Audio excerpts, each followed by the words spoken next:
You wake up motivated, you touch 10 different goals, and yet you go to sleep still feeling behind. And what I'm about to show you is the exact opposite of what most people think about productivity. The first value you need to have if you want to have top tier productivity is fewer goals. In the early 1900s, Charles Schwab, famous steel executive, wanted to get more efficiency out of his managers. So he brought in a business consultant and he asked him, how do I get more productivity? How do I get more output out of my managers? The consultant didn't give him this big, complex system. He gave him one rule. That one rule being at the end of each day, write down the 6 most important tasks that you need to get done tomorrow in order. That advice made Schwab so much money, he called it the most profitable lesson he learned in his career. But here's the part that most people misunderstand about it. It wasn't the actual list that changed everything. It was the forced focus that his managers had to produce. Fewer priorities meant more focus, meant more leverage. Value 2 is minimalism. Steve Jobs once said deciding what not to do is equally as important as deciding what to do. Every extra habit or app or side project that you add is just more decisions and more distractions that you have to choose. And decisions drain your focus, your energy, and most importantly, your leverage, your focus. Minimalism is about deciding less. So when decisions start to disappear,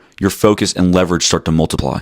Value 3, one compounding system. Kobe Bryant, one of the greatest basketball players of all time, wanted to improve on his basketball game, but how he did it was a little bit differently from everyone else. He never worked on everything at once. He would always dedicate an entire offseason to one skill. One summer it was footwork. One summer it was shooting mechanics. One summer it was ball handling.